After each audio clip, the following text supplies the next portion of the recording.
चलिएगा, आज के सेशन का हमारा पहला क्वेश्चन है, फटाफट से लाइक शेयर कर दीजिएगा ताकि सभी कैंडिडेट जुड़ जाए, सभी कैंडिडेट इस सेशन का बेनिफिट ले सके। चलेगा, पहला क्वेश्चन यहां पर है, what is meant by the dysmenorrhoea. देखिएगा, डिसमिनोरिया के बारे में आपने सुना होगा, समझा होगा, पढ़ा होगा कहीं ना कहीं।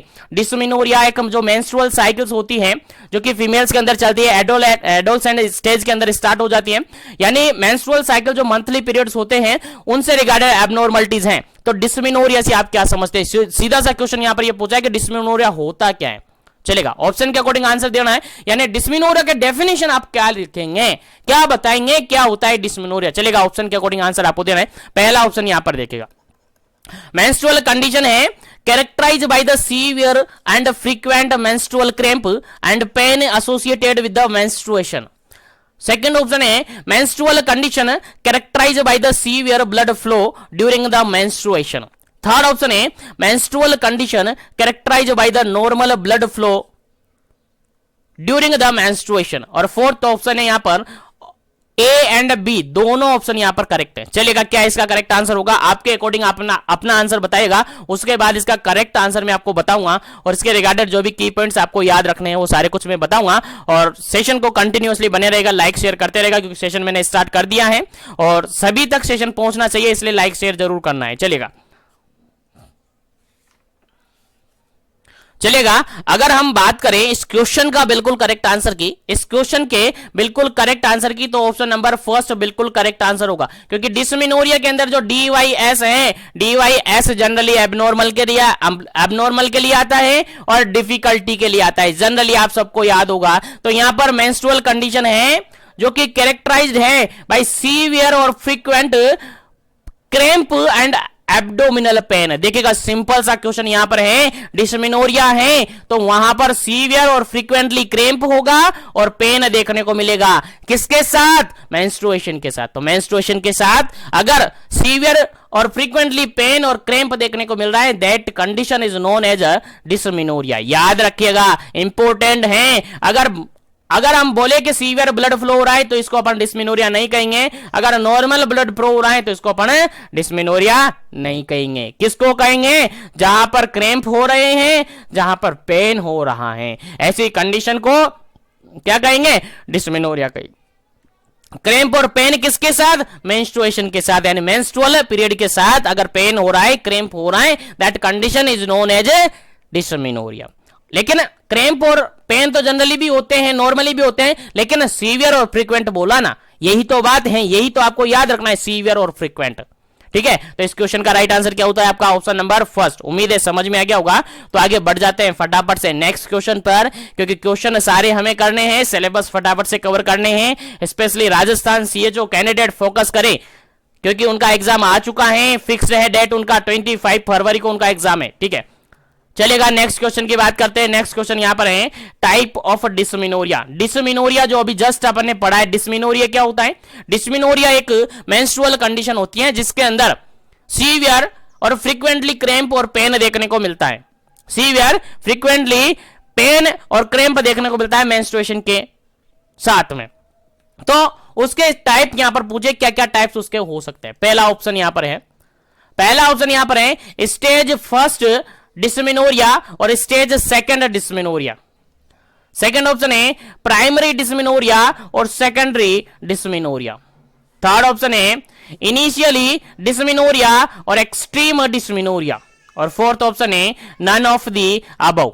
चलिएगा, क्या इसका करेक्ट आंसर होगा? आंसर आपको देना है फटाफट से। क्या इसका करेक्ट आंसर होगा? जल्दी से कीजिएगा। क्या इसका करेक्ट आंसर होगा? डिसमिनोरिया के टाइप्स आपसे पूछा है, और बेसिकली जनरली अपन कहे तो डिसमिनोरिया के दो टाइप्स होते हैं। बेसिकली और जनरली अपन कहे तो जो डिसमिनोरिया होता है उसके दो टाइप्स होते हैं। आपने जनरली पढ़े होंगे, बिल्कुल याद रखना है आपको। ऑप्शन नंबर बी बिल्कुल करेक्ट आंसर है। ऑप्शन नंबर बी बिल्कुल करेक्ट आंसर है। यहां पर डिसमिनोरिया के टाइप होते हैं प्राइमरी और secondary type.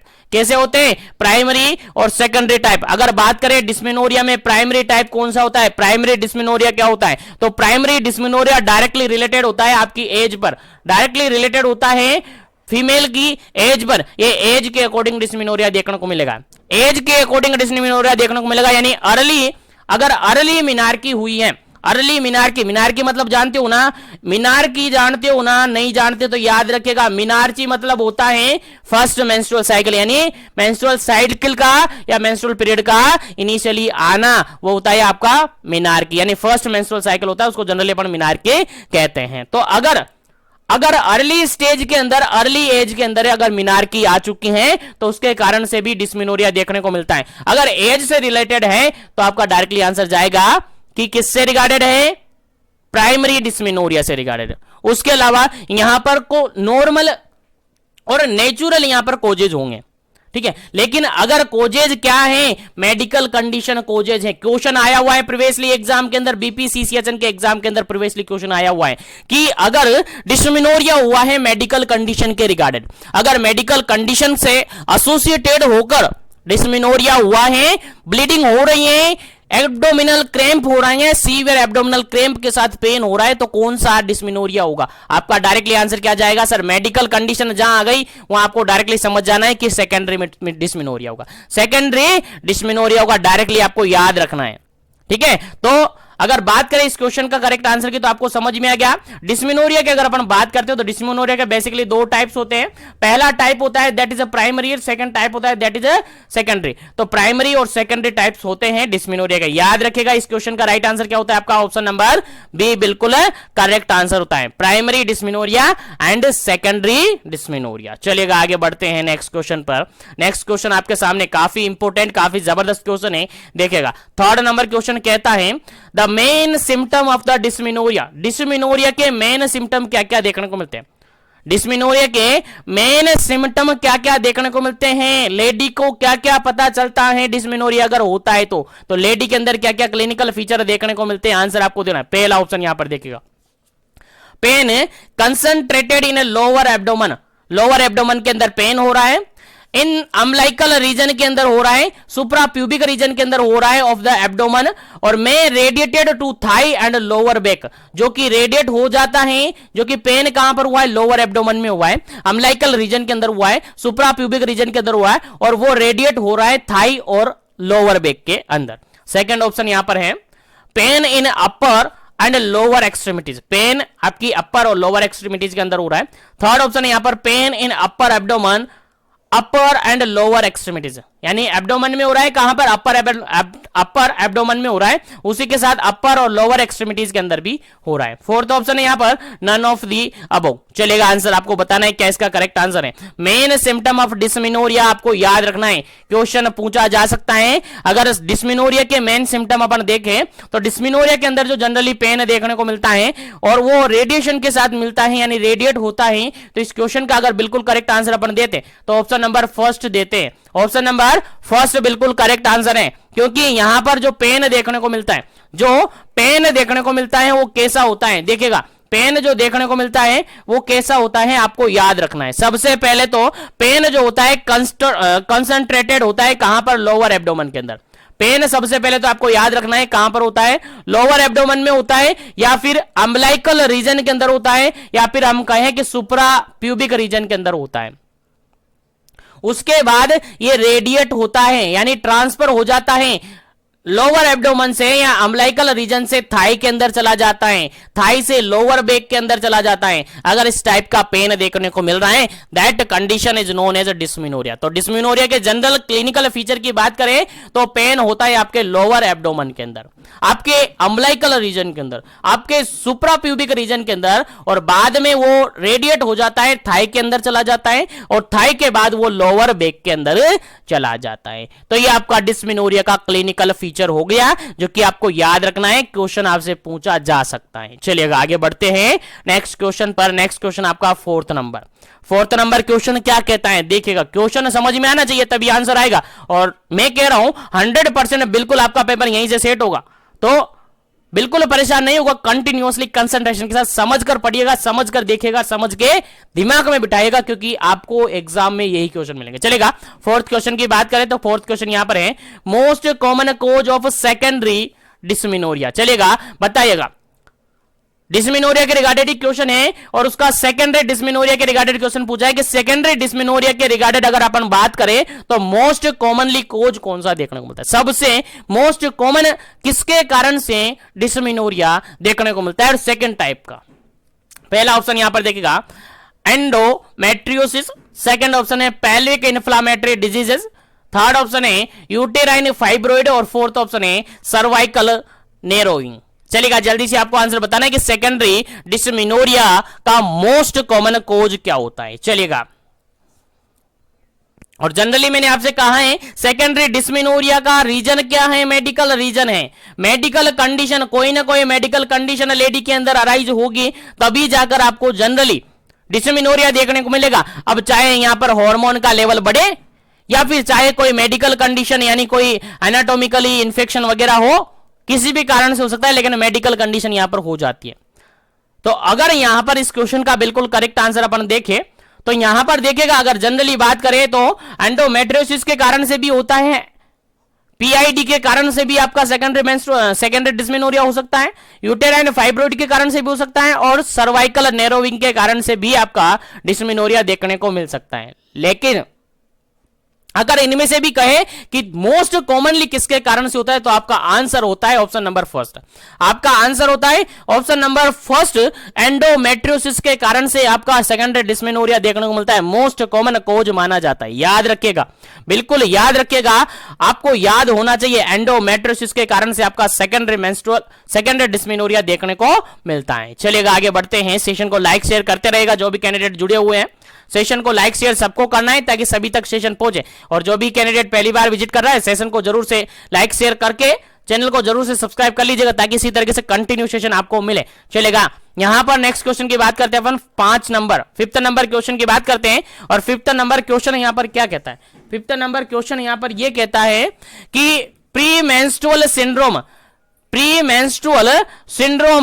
Is also known as, premenstrual syndrome को और किस नाम से जानते हैं। प्रीमेंस्ट्रुअल सिंड्रोम आपको एग्जाम में देखने को मिल सकता है पीएमएस करके, शॉर्ट फॉर्म इसकी होती है प्रीमेंस्ट्रुअल सिंड्रोम। अगर पीएसएम है तो उसका अदर नेम क्या होता है, आंसर आपको दे रहा है फटाफट से। पहला ऑप्शन यहां पर देखिएगा also called the premenstrual tension, PMT. Second option है also called the post menstrual tension. Third option है also called the pain menstrual tension. और ऑप्शन नंबर 4 है नन ऑफ दी अबव। चलेगा, नन ऑफ दी अबव को मैंने काट दिया है। बताइए अब 3 ऑप्शन आपके पास बचे, आंसर आपको देना है क्या होगा। प्री मेंस्ट्रुअल सिंड्रोम पीएमएस का अदर नेम क्या होता है। चलेगा, जल्दी से आपको आंसर देना है क्या इसका करेक्ट आंसर है, फिर आगे बढ़ेंगे अपन नेक्स्ट क्वेश्चन पर।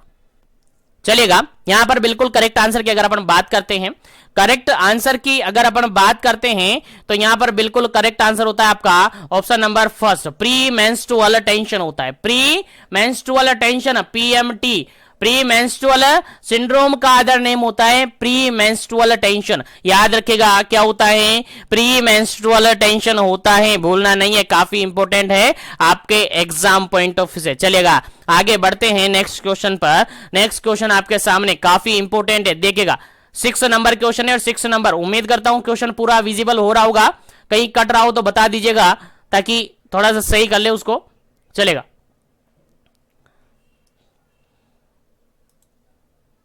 चलेगा, क्वेश्चन की अगर बात करें अपन 6 नंबर क्वेश्चन की तो 6 नंबर क्वेश्चन आपके सामने देखिए क्या कहता है। क्वेश्चन कहता है प्री मेंस्ट्रुअल सिंड्रोम मींस क्या होता है, प्री मेंस्ट्रुअल सिंड्रोम क्या होता है ये पूछा है आपसे, बताइएगा प्री मेंस्ट्रुअल सिंड्रोम होता क्या है। ठीक है, ऑप्शन के अकॉर्डिंग आंसर देना है। पहला ऑप्शन यहां पर है it is the combination of the physical, psychological, emotional and mood disturbance that occur after the women's ovulation and typically ending with the onset of the menstrual flow. Second option है it is a group of symptoms after the stoppage of menstrual flow. Second option, third option है ए and B और fourth option है यहां पर none of the above. चलेगा, क्या इसका correct answer है, आंसर आपको देना है। चलेगा, फटाफट से आंसर देना है कि पीएमएस जो प्री मेंस्ट्रुअल सिंड्रोम होता है उसका क्या मीन्स होता है या वो क्या होता है, आंसर आपको देना है फटाफट से।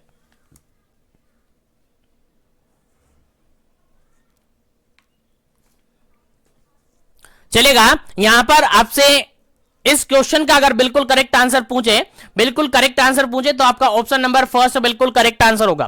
प्री मेंस्ट्रुअल सिंड्रोम एक टाइप का कॉम्बिनेशन होता है। कॉम्बिनेशन किसका? आपका फिजिकली, साइकोलॉजिकली और इमोशनली और मूड डिस्टर्बेंस, यानी ये जो आपका डिसऑर्डर है, जो सिंड्रोम है, इसके अंदर आपका देखो सिंड्रोम क्या जानते हो? सिंड्रोम मतलब जानते हो ना, सिंड्रोम जहां आ जाता है मतलब ग्रुप ऑफ होता है, ग्रुप होता है, group of syndrome, group of symptoms होते हैं। तो यहां पर कॉम्बिनेशन होता है किसका? फिजिकली भी ये हो सकता है, साइकोलॉजिकल भी होता है और इमोशनल और मूड डिस्टर्बेंस भी यहां पर देखने को मिलता है। और ये कब अकर होता है? देखिए, occur that occur after the women ovulation, जब ओवुलेशन हो जाता है तो उसके बाद ये देखने को मिलता है। और टिपिकली एंड कब एंड हो जाता है? जब जैसे ही ऑनसेट हो जाता है मेंस्ट्रुअल फ्लो का, यानी ब्लीडिंग स्टार्ट हो जाती है, दैट ये कंप्लीट हो जाता है, ये क्या हो जाता है? एंड हो जाता है। तो जनरली अपन कहेंगे pre menstrual syndrome is a combination of physical, psychological, emotional and mood disturbance that occur after the women ovulation. जब वुमेन के अंदर ओवुलेशन होता है तब ये अराइज होता है और टिपिकली एंड हो जाता है कब? जब मेंस्ट्रुअल फ्लो स्टार्ट हो जाता है। तो याद रखेगा, इंपॉर्टेंट क्वेश्चन है, आपके एग्जाम में पूछा जा सकता है, आपको याद होना चाहिए। चलेगा, नेक्स्ट क्वेश्चन की बात करते हैं। और नेक्स्ट क्वेश्चन सिंपल सा क्या पूछा जा रहा है, देखिएगा सिंपल सा क्या पूछा जा रहा है। 7 नंबर क्वेश्चन क्या कहता है, देखिएगा, समझ में आना चाहिए। क्वेश्चन ये कहता है preventive measure for the PMS, pre menstrual syndrome का अगर मेजरमेंट अपन करें, प्रिवेंशन अगर अपन करें तो क्या क्या करना चाहिए? प्री मेंस्ट्रुअल सिंड्रोम की अगर बात करें तो इसके रिगार्डेड क्या क्या प्रिवेंशन अपन कर सकते हैं, क्या क्या प्रिवेंटिव मेजर्स हम काम में ले सकते हैं। ऑप्शन के अकॉर्डिंग आंसर देना है। पहला ऑप्शन यहां पर देखेगा, पहला ऑप्शन यहां पर देखेगा, पहला ऑप्शन है ब्रीक वॉकिंग। सबसे पहला ऑप्शन है brisk walking, 30 minute, stress management technique, small and frequent meal and limiting salt intake.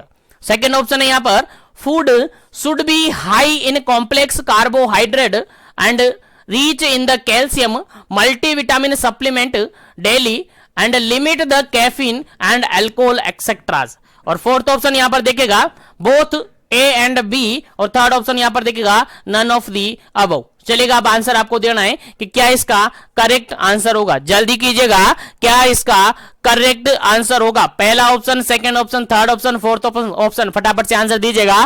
Pre menstrual syndrome के रिगार्डेड प्रिवेंटिव मेजर्स आप क्या क्या काम में लेंगे? चलेगा, आंसर आपको देना है।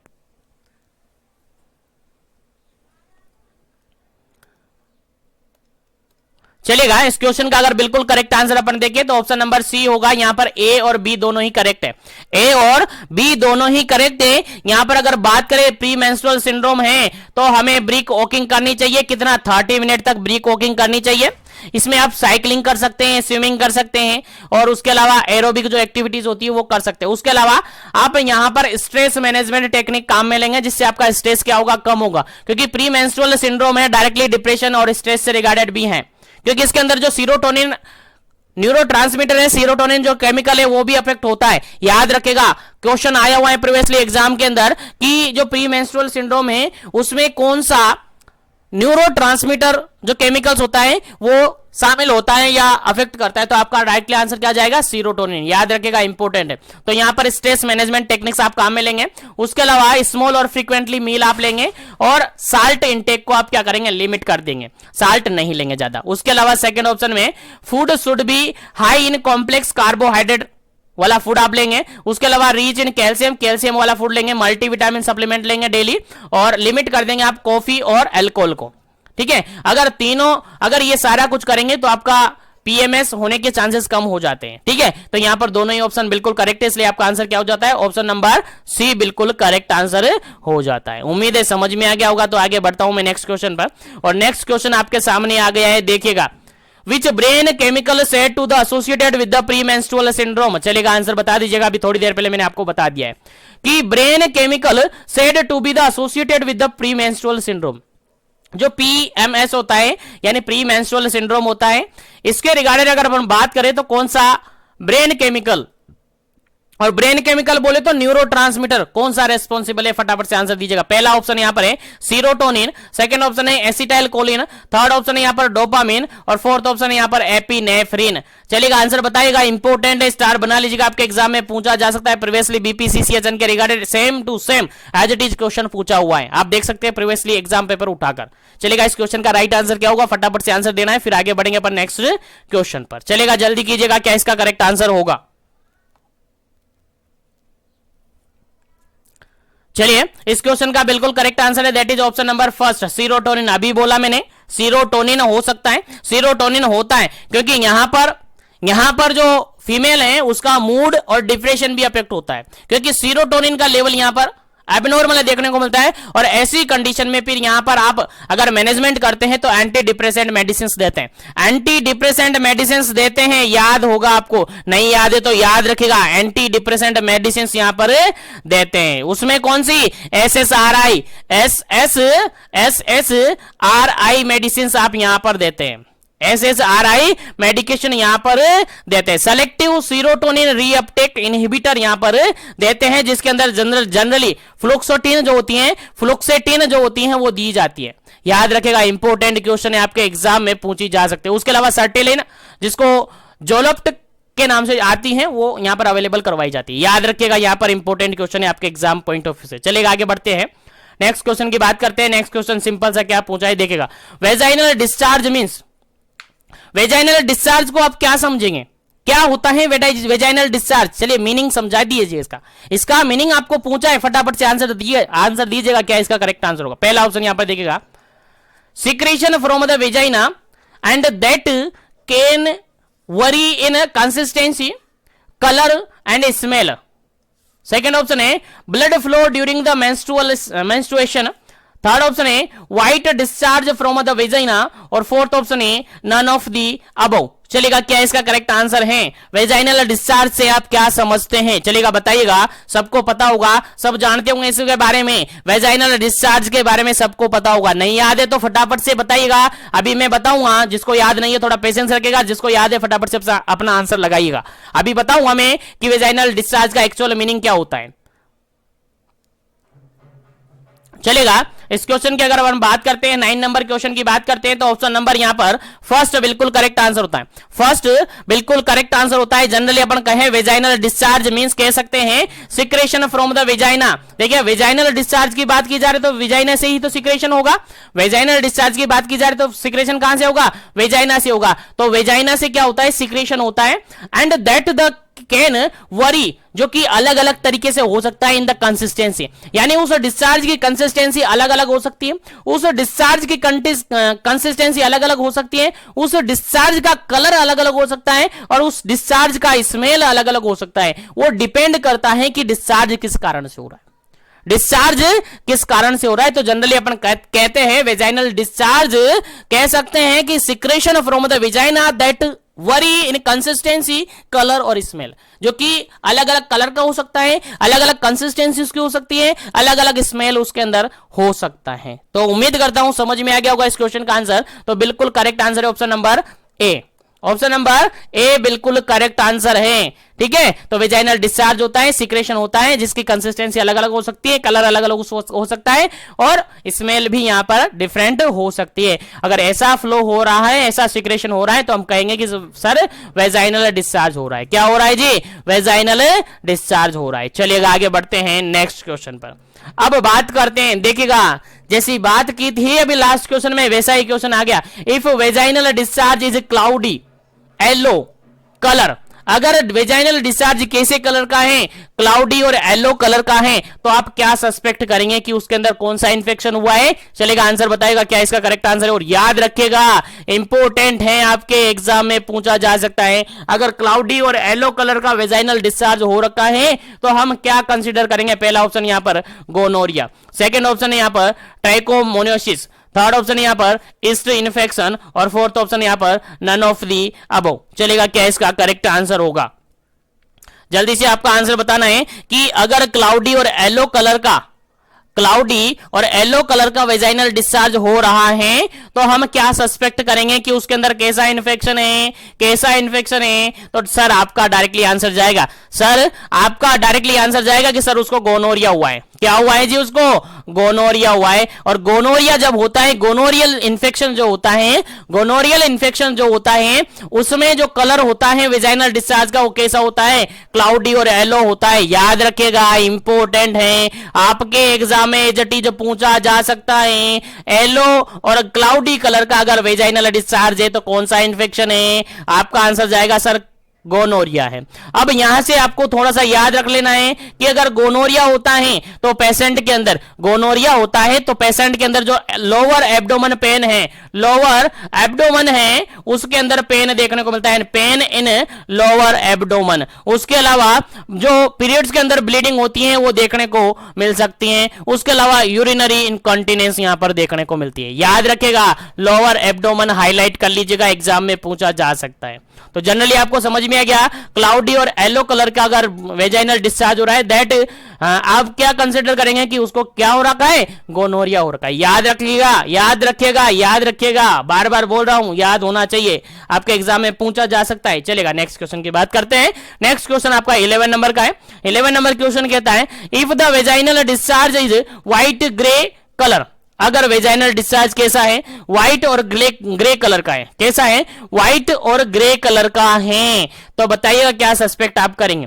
पहला ऑप्शन यहां पर ट्रैकोमोनियासिस आप करेंगे, सेकंड ऑप्शन यहां पर गोनोरिया करेंगे, थर्ड ऑप्शन यहां पर ईस्ट इन्फेक्शन करेंगे, और फोर्थ ऑप्शन यहां पर बैक्टीरियल इन्फेक्शन करेंगे। चलेगा, आंसर बताइएगा क्या इसका करेक्ट आंसर होगा। अगर व्हाइट और ग्रे कलर का वेजाइनल डिस्चार्ज हो रखा है तो आप क्या सस्पेक्ट करेंगे?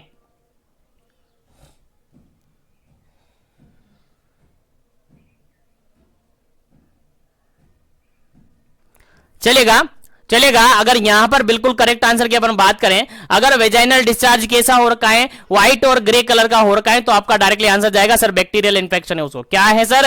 बैक्टीरियल इन्फेक्शन है। याद रखिएगा, क्या है? बैक्टीरियल इन्फेक्शन है, भूलना नहीं है। अगर व्हाइट ग्रे कलर का, अगर व्हाइट ग्रे कलर का डिस्चार्ज हो रहा है, वेजाइनल डिस्चार्ज हो रहा है, तो हम सस्पेक्ट करेंगे कि उसको क्या है? बैक्टीरियल इन्फेक्शन है। उसको क्या है? बैक्टीरियल इन्फेक्शन है। एक और क्वेश्चन यहीं पर मैं आपको बता देता हूं, एक और क्वेश्चन में यहीं पर बता देता हूं कि अगर वेजाइनल डिस्चार्ज आपका येलो ग्रीन कलर का हो रहा है, कैसा हो रहा है? येलो और ग्रीन कलर का हो रहा है। कैसा हो रहा है? येलो और ग्रीनिश हो रहा है, जिसके अंदर बैड स्मेल आ रही है, जिसके अंदर बैड स्मेल आ रही है। तो बताइए आप क्या सस्पेक्ट करेंगे? ऑप्शन सेम है आपके, ऑप्शन सेम है आपके। अगर वेजाइनल डिस्चार्ज हो रहा है येलो और ग्रीनिश कलर का, जिसके अंदर बैड स्मेल आ रही है, तो आप क्या कंसीडर करेंगे? फटाफट बताइए क्या इसका करेक्ट आंसर होगा। पहला ऑप्शन यहां पर ट्रैकोमोनियासिस, सेकंड ऑप्शन यहां पर गोनोरिया, थर्ड ऑप्शन यहां पर ईस्ट इन्फेक्शन, और फोर्थ ऑप्शन यहां पर बैक्टीरियल इन्फेक्शन। चलिएगा, आंसर बताइएगा क्या इसका करेक्ट आंसर होगा।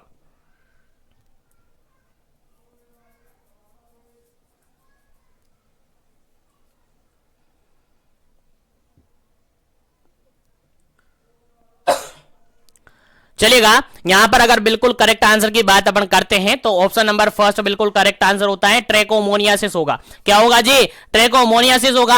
अगर वेजाइनल डिस्चार्ज येलो और ग्रीनिश हो रहा है, वेजाइनल डिस्चार्ज येलो ग्रीनिश हो रहा है, जिसके साथ बैड स्मेल आ रही है, तो आपका कंसीडर करेंगे, आपका आंसर जाएगा ट्रैकोमोनियासिस। क्या जाएगा जी? ट्रैकोमोनियासिस आपका आंसर जाएगा। ठीक है, याद रखेगा, इंपोर्टेंट क्वेश्चन है। अगर यहीं पर मैं क्वेश्चन चेंज कर दूं, यहीं पर मैं आपसे क्वेश्चन चेंज कर दूं कि वेजाइनल डिस्चार्ज कैसा हो रहा है? वेजाइनल डिस्चार्ज आपका व्हाइट व्हाइट चीजी व्हाइट सीजी और थिक कलर का हो रहा है। व्हाइट चीजी और थिक वेजाइनल डिस्चार्ज हो रहा है। कैसा? तीन प्रॉपर्टी मैंने यहां पर लिखे, व्हाइट कलर हो रहा है, चीजी हो रहा है, और थिक कलर का हो रहा है। तो बताइएगा कि क्या करेक्ट आंसर होगा? ऑप्शन सेम है, trichomoniasis, gonorrhoea, yeast infection, bacterial infection. फटाफट से आंसर बताइएगा क्या इसका करेक्ट आंसर होगा।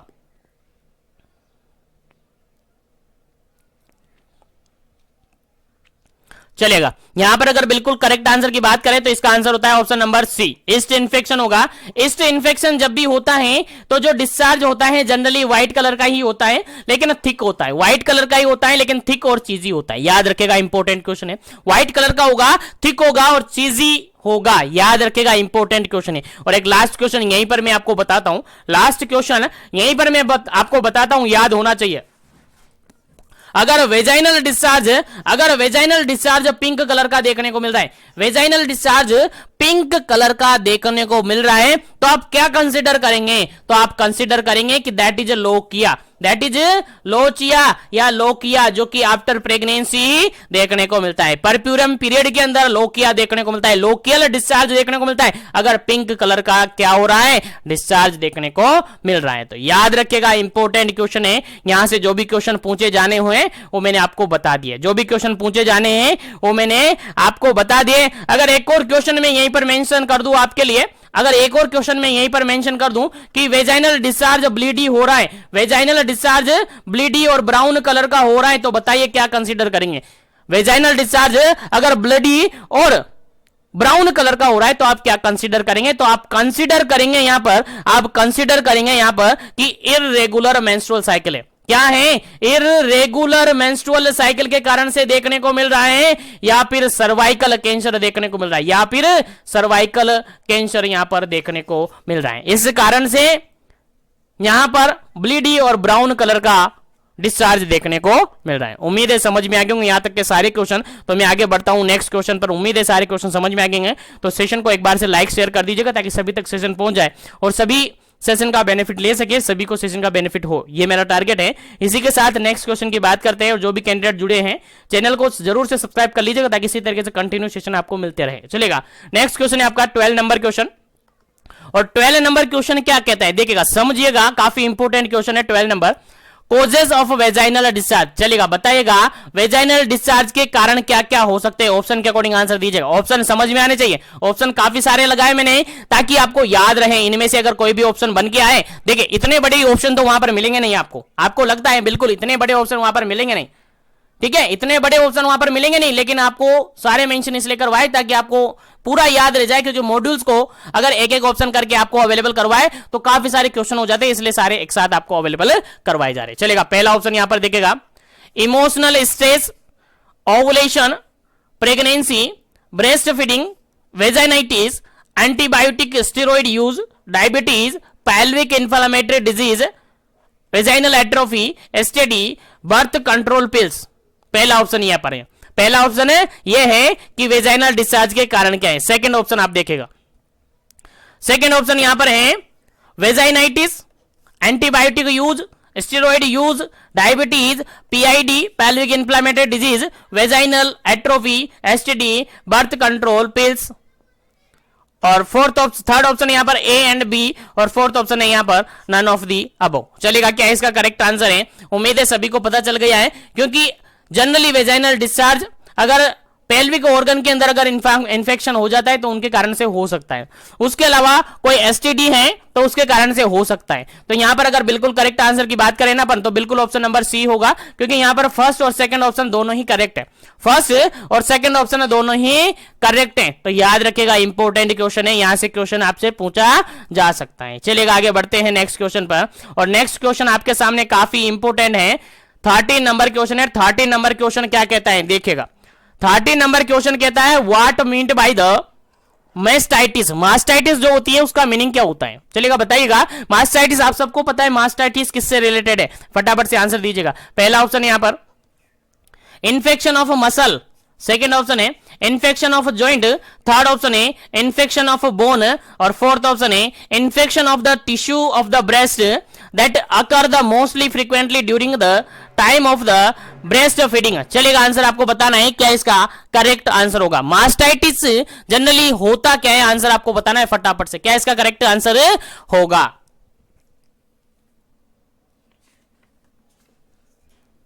चलेगा, जनरली अगर अपन बात करते हैं तो जनरली कहते हैं मास्टाइटिस मसल से रिगार्डेड नहीं है, मास्टाइटिस जॉइंट से रिगार्डेड नहीं है, मास्टाइटिस बोन से रिगार्डेड नहीं है, मास्टाइटिस तो ब्रेस्ट से रिगार्डेड है। बिल्कुल, अगर इन्फेक्शन हुआ है कहां पर? Tissue of the breast, breast tissue के अंदर अगर इन्फेक्शन हुआ है जो कि जनरली ब्रेस्ट फीडिंग करवाते तब देखने को मिलता है। जनरली ऐसा माना जाता है, फ्रीक्वेंसी वहां पर देखने को मिलती है। लेकिन जनरली अपन कहें मास्टाइटिस मतलब कि infection of the breast tissue, infection of the breast tissue known as the mastitis. Directly option आपका करेक्ट हो जाता है, option number D. Option number D यहां पर क्या हो जाता है, आपका करेक्ट आंसर होता है। मास्टाइटिस मतलब कि होता है ब्रेस्ट टिश्यू के अंदर इंफेक्शन हो जाना, ब्रेस्ट टिश्यू के अंदर इन्फ्लामेशन हो जाना, दैट इज मास्टाइटिस। उम्मीद है आपको समझ में आ गया है मास्टाइटिस मतलब क्या होता है। याद रखिएगा, इंपॉर्टेंट क्वेश्चन है। आगे बढ़ता हूं मैं नेक्स्ट क्वेश्चन पर, और नेक्स्ट क्वेश्चन यहां पर सिंपल सा ये पूछा है, what are the type of mastitis. Mastitis के टाइप क्या क्या होते हैं, मास्टाइटिस के टाइप क्या क्या हो सकते हैं, आंसर आपको देना है। पहला ऑप्शन यहां पर प्राइमरी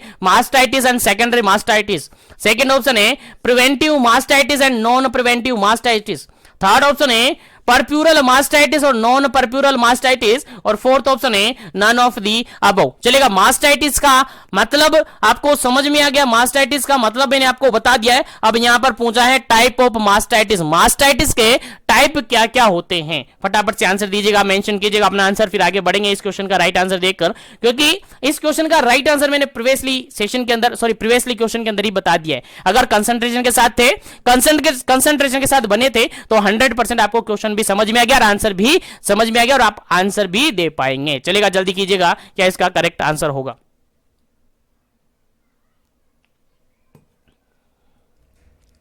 चलेगा, जनरली हमने लास्ट क्वेश्चन के अंदर डिस्कस किया था कि जनरली मास्टाइटिस देखने को मिलता है ब्रेस्ट फीडिंग के टाइमिंग में देखने को मिलता है। और ब्रेस्ट फीडिंग जनरली कब दी जाती है, जनरली परप्यूरल टाइमिंग के अंदर दी जाती है, यानी after the birth.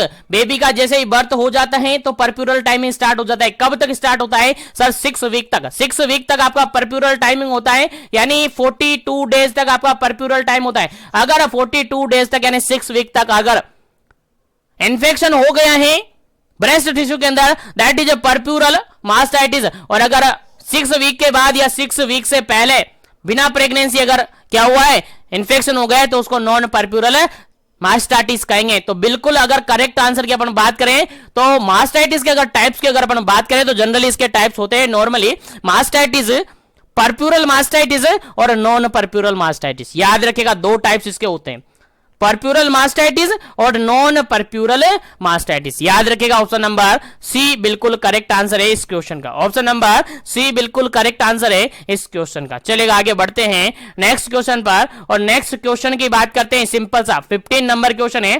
15 number question कहता है, if mastitis in left untreated, अगर मास्टाइटिस अनट्रीटेड रह गई है यानी उसका इलाज नहीं किया गया है, अगर उसका ट्रीटमेंट नहीं किया गया है, the abscess can be develop. Abscess कहां पर डेवलप होगा, एब्सिस जानते हो, पस फॉर्मेशन बन जाना, पस फॉर्मेशन बन जाना, तो वो कहां पर डेवलप होगा, आंसर देना है। पहला